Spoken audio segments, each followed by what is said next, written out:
All right, Kim. Yeah. Kim, where'd you grow up? Where are you from originally? San Fernando Valley, San California. Fernando Valley. Mm-hmm. And tell me about your family. You had both your parents when you were young? No, growing up, my mom and my dad were in a pretty crazy relationship. And my dad was on drugs, and my mom was, addicted to a man that didn't love her back, and so they didn't work out. I didn't even know my dad until I was actually 15, so, it's just, no, not really. My mom wasn't really around either. I lived with my grandparents, so. How would you describe your childhood? When I was living with my grandparents, it was a very loving, God-filled home, of course. I didn't really want for anything, but when I moved back in with my mom when she got custody of me back when I was 14, I pretty much could do whatever I wanted, so I didn't have that stability or I didn't get the love and affection that others might, so I pretty much just did whatever I wanted, Yeah. What kind of kid were you in high school? Huh? What kind of kid were you in high school? I was not a good kid in high school. I dropped out in 10th grade, in the beginning of 10th grade. I was constantly in and out of juvenile hall, ditching school, bringing drugs to school, getting suspended, fighting, all kinds of stuff. Why do you think that was? I was angry. What do you think you're angry at? Myself, everybody, I don't know, God. The world? Anybody. Do you think that came from something the way you were treated by your parents? I just felt like I probably had something to prove. I felt like I was always trying to prove myself to something that, that I'm not this or I'm not that, and I did it a lot by rebelling mostly. Yeah, it's interesting how some of us pick up these traits and others don't. Mm-hmm. In the same family. Mm-hmm. Yeah, genetics are crazy. Yeah. So after school, where did you go? I went to prison eventually. My teenage years are kind of a big blur. It was just I didn't really get in trouble that much when I was younger. When I was 17, I went to California Youth Authority for 2 years based on a fight. And then from that point, I was constantly in and out of prison, in and out of jail. I actually got attacked by a police dog, not even that long ago, 2 years ago. So, I've just constantly been back and forth from prison streets. So. Wow. And do you have children? I do. I did really good for a little bit. I had 3 years sober. Had a little boy. His name's Silas. He's super cool. I had him when I was 20, and I actually just had a baby a week ago. His name's Cash. Really? You had a baby a week ago? Yeah, I did. He's super healthy. He wasn't withdrawing or anything, so he's really, really healthy. I'm super thankful for that. And he's where now? I'm homeless, so I didn't have an address to give them when they asked me if I had a home to go to, and so CPS got involved, and he's with my sister right now. So, but I'm working on getting him back. You're I just have hoping to to get have him back? a home, huh? You're hoping to get him back? Yeah, I'm praying I do. Yeah. And you're married? Yeah, I am. I met my husband probably 3 years ago. To Justin? Yeah, Justin. Obviously. Yes. Yeah, so I met him 3 years ago. In our mess, he's an active user as well. But yeah, he's my best friend. We're thicker than thieves. It's nice you have each other. Yeah, we do. When did drugs start for you? Hard drugs? I was 14. I went straight to the top. I started shooting up heroin when I was 14. But yeah, I didn't really do anything else other than that. And today I smoke fentanyl today. I've been doing it for probably about a year. You've OD'd before? Oh yeah, a lot. Probably 6 times already this year. Wow. Yeah.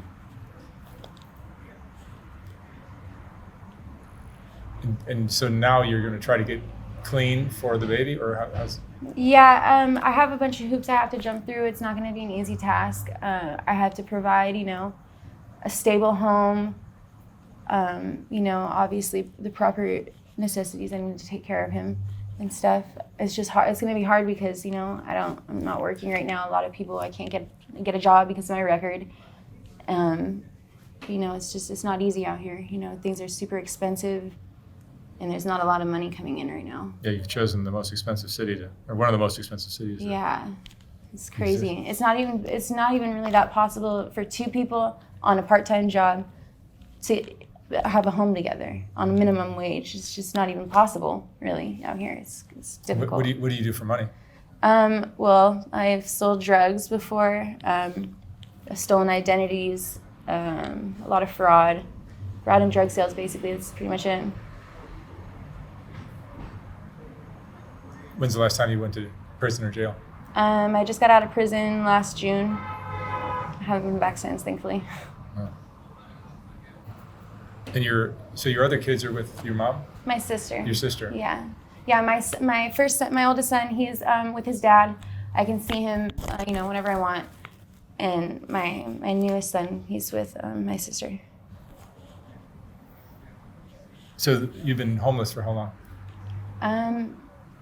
Honestly, probably since I was 23. I'm 28 now, so probably the last 5 years. Oh.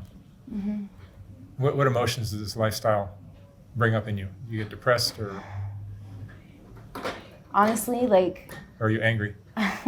I'm a lot of different things, really. Like, when I think about it, it makes me want to cry, but I try not to out here, I just honestly try to numb myself the most I can. Crying really. on Skid Row doesn't work. Huh? Crying on Skid Row Fuck just doesn't no, fly. you can't do that. You gotta, This is the only place in Skid Row you can cry, I think. Inside my studio. Everybody cries here, but out there. I know they walk out like they're not, huh? Everybody's tough out there. You have to be, dude. These streets will eat you up. Yes, they will. Yeah, I try not to feel, really. That's why I get high, I don't try to feel my emotions, really. It's the exact reason I'm easing. Yeah. Yeah. What do you worry about? What are you afraid of?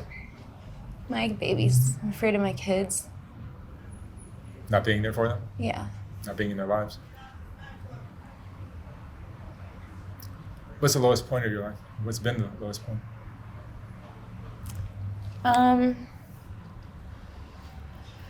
Probably the first time that I got out of prison. I got out, I didn't have anything. My family has been fed up with me for a long time. My grandma was actually my biggest support.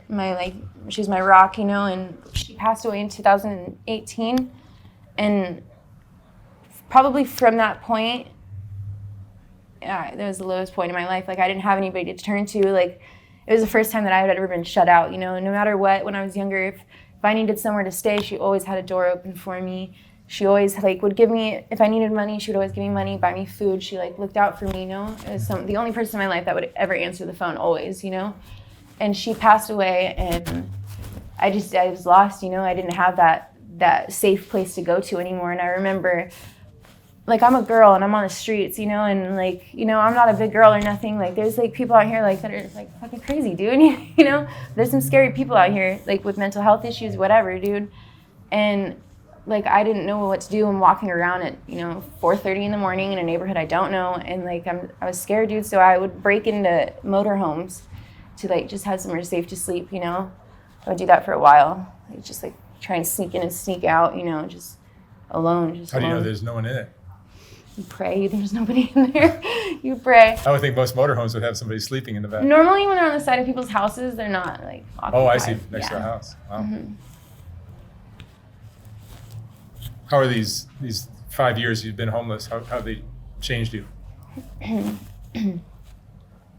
Well, I feel like I've grown up a lot.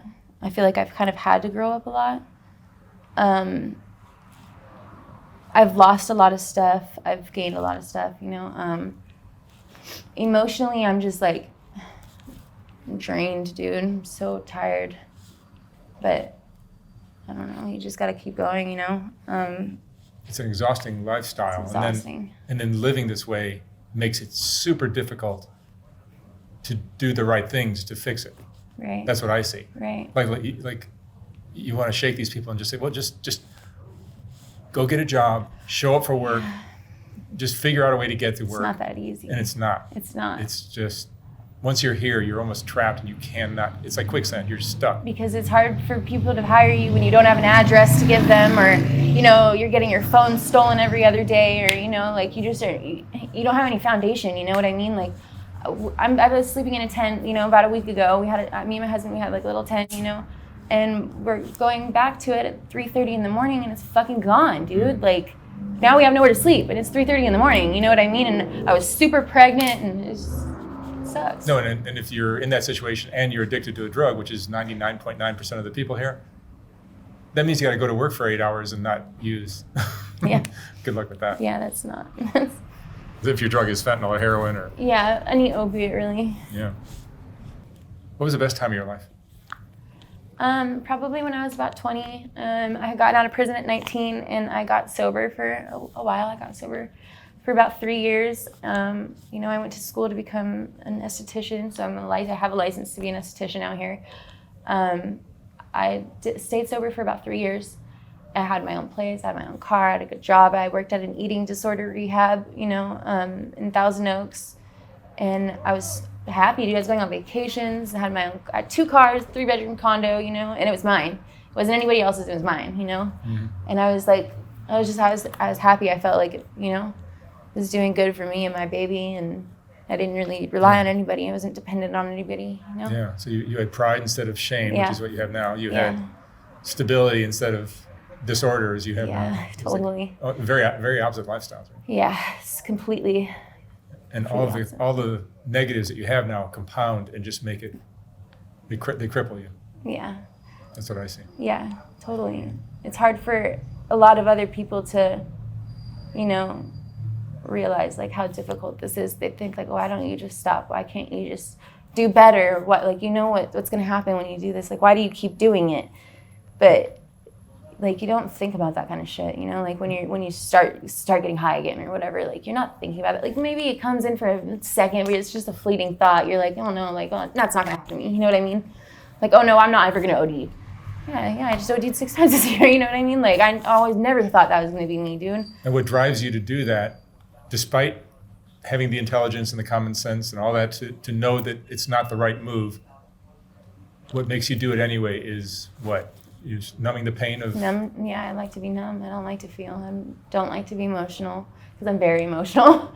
Super sensitive, but I don't like to show that, you know. I feel like I have to, like, you know, be this hard up person, you know. Yeah. Or else I'll get walked all over out here if I don't, you know. I'd be such an easy target out here if I wasn't the way that I am. Yeah. If I wanted to be the real me, you know, like, I would get washed up out here so quick. Yeah, a female without a... backbone. Just like you have a husband and all that helps a lot. But yeah, it does. It does. All the girls that are not in your situation are just... I know, it's sad. It's really sad. I've seen a lot of shit, you know? It's fucking sad. It's really sad. I'm lucky I have who I have around me, you know, or else I probably would be in a lot worse off, you know? It's horrifying. It's horrifying. It's terrifying. How women get treated down there. It's bad. It's really bad. Yeah. Does your husband have a tattoo on his forehead? He has it across his whole cheek. He does? Right here. Wow. Yeah. You thought hers was big, mine's bigger. Let me see it. Kimberly, look at that. Hey. Real big, yeah. So Justin, you guys have been married how long? 3 years. 3 years. Yeah. And you met where, on the streets? Yeah. We met years before. Can I ask you to take off the Yeah. We actually met years before. I was actually, can I say anything on here? You can say anything you want. Oh, okay. Yeah, we met years before. I was actually selling dope in a house over in the Ventura County, and my friend was actually working. I just gotten out of jail, so I had to kind of lay low for a little bit, and I was just helping him do like door duty and stuff, you know, watching who comes in and out. And it was just one of those days where everyone just tried to come in and out in the door. So kind of like you got going on. I got a little agitated. I didn't see who was in the door, so I kind of told her to watch, you know, what she's doing in the house. And I turned around and I saw her. I was like, oh shit! I probably shouldn't have said that, you know. And you know, she told me straight up, like right off the bat, she goes, "Who the fuck are you telling that to?" You know. And I was like, "Oh man." And then after a little while, I waited till everyone left the room. You know, normally I'm not a nervous guy, you know, but she's gorgeous, you know, made me nervous. So I was like, fuck, man. So I waited till everyone left, and I was like, hey, you know, I probably shouldn't have told you that, you know what I mean? And she straight told me, she's like, hey, well, now you want to say something, you know, because everyone's gone, you know? So, you know, from then on, I'd seen her a couple times at the house, you know, but from there, obviously, we were on the streets doing our own thing, you know, so it really didn't become much, you know, and it was just a friendship through there. And years later, I was actually in jail, you know, I was going to court, and she had come in because the guys and the girls go to court. I had a couple cases in Ventura County that I was trying to wrap up probation for years, and I saw her coming to court, and I was like, damn, I was like, she's gorgeous, man. For a second, I thought she looked familiar, you know, but I couldn't, we're all strung out, couldn't tell, you know what I'm saying? So then she she goes up, she's right off the bat starts talking to me. I was like, damn, this girl is really talking to me right now, you know? So then she goes up, they call her last name, and I was like, oh shit. I was like, that's Kim. You know, I remember that's who that is. So like, right when she sat down, I was like, hey, Kim? She's like, yeah. I was like, it's Justin, you know? And from right there, you know, we were just talking up. We were gonna write each other. We wrote each other a little bit in jail, back and forth, and then Pen pals. And then I got out first, and within a week when she got out, she hit me up. We've been together ever since. Yeah. Never left. And this street life you've been involved in how long? I've been since I was young, since I was probably like 12. Really? I was adopted at birth, so like, I don't know if you've seen the movie like Juno, but that's kind of how it was. My parents weren't able to have another kid, my adopted parents. My biological parents, they got pregnant at 16, my sister. So then around 18, 2 years later, they got pregnant with me, and my dad was they're from Iowa, so he was out there, you know, cooking meth, starting to drink. My mom was trying to become a nurse, she was straight edge, so they couldn't take care of me. So they gave me up, and they had it planned, and my parents out here, surprising, this was a long time ago, this was in the 90s, so they're putting ads in the newspaper, you know, so they're in California putting ads in the newspaper all around, and they contacted them, and surprisingly, my adopted parents, my dad was a pastor of a church, so he was out there, they were looking for another son, because my mom couldn't have it, and they basically put an ad out, they flew him out, members of the church took care of him, and they decided they were gonna have me. So when I was born out here, you know, they flew back, and you know, that was that. But when I was around 10, my adopted parents, my dad decided to leave the church and split with my mom, you know? So then it was just me and my mom, so right around that point, I had no fatherly figure, you know what I'm saying? I never really, you know, got in contact with my adopted family. I didn't really have a need to. I think a little bit after that time when they split, I started to, you know, smoke pot, like 10 or 11. By the time I was like 14, I'd be basically doing every drug there was, you know. So around the middle of that, I found out I had a sister, so it was kind of like I was looking for her at certain points, you know. And I remember there was like one day when I was like 16, I'm sitting there, and the person I was with, I was like talking about how I couldn't find her, you know, and she's like, dude, why don't you just use Facebook, you know? It's, you know, the 20th century, why don't you just use Facebook, you know? So I was like, what the fuck, you know, it's a good idea. So I typed in her name, and I found her, you know? So I called one of her friends, and they thought I was nuts. You know, my parents had never told them about me, you know? So she, you know, was able to, you know, verify that was who I was, and come to find out, I thought it was just her, but then she sends me a picture of her to see if we look alike, and there's 2 other people there. So it was actually my little brother and my sister, and I guess my parents had gotten together a few times, you know, did the business a few other times after that, you know, and ended up having 2 more kids. So when I was around 16, I found out I had like a full brother and full sister, you know. And from then on, I tried to kind of go out there and see them, and, you know, eventually I was able to, and now I keep in contact with them. But, you know, I've always been out here. I think since that issue was around 10, I had a home with my mom, but I was already going out trying to, you know, cause trouble. So your adopted parents were straight, clean, no drugs? Yeah, my adopted parents straight clean. My dad pastored a church for 36 years. Right. So I grew up in a very structured church environment. You know, my mom worked at the church with my dad, and then one time I was around 10, he probably been feeling this way a while, you know, but he came home and basically was like, you know what, I took a sabbatical from the church, which is like a break, you know, that's what that is essentially, and said, you know, I'm gonna go stay at, you know, someone's house. You know, there's a famous Christian artist, John Tesh, who he actually went to his church, so he had a huge house, you know, up on Mulholland with a guest house bigger than ours, you know, so of course it's his pastor, he said, Louis, you can stay with me, you know, so he did that, and he just never came back, you know.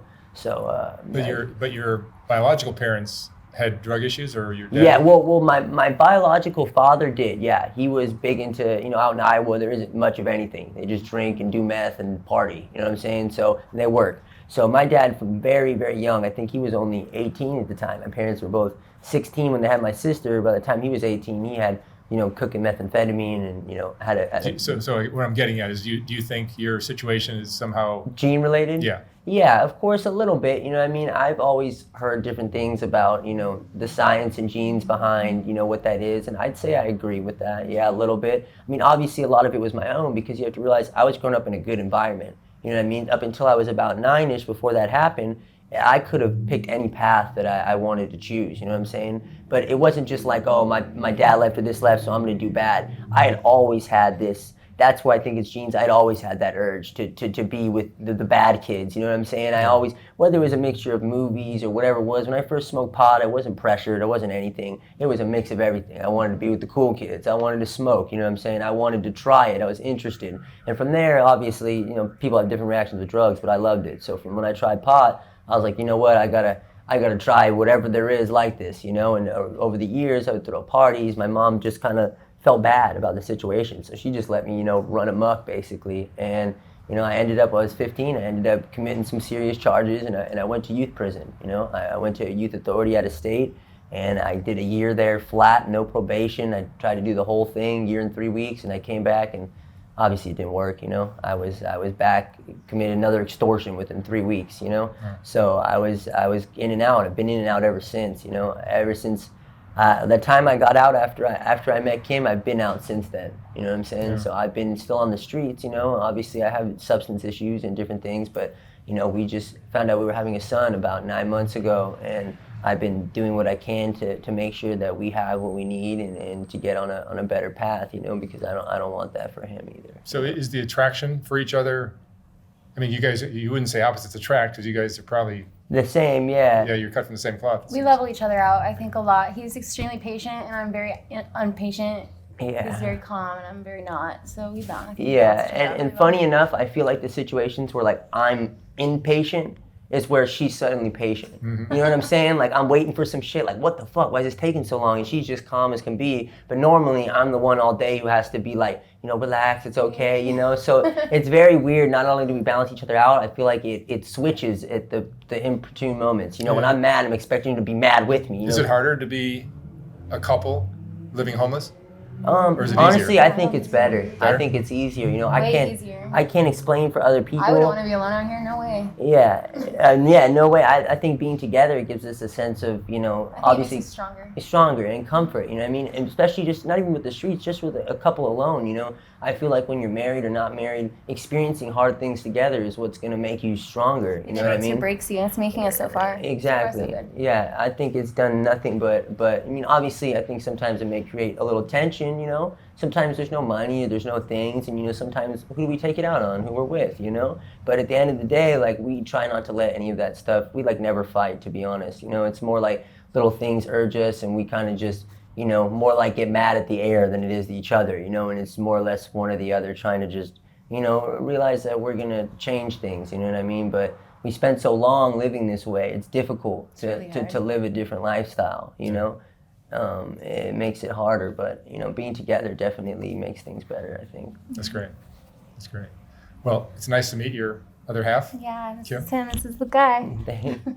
I wish you guys both the best of luck in getting your kid back. And, thank you so much. Thank you. Getting your lives off the street and all that. I appreciate it, man. It was a pleasure to meet you. All right. Thank you very much. All right.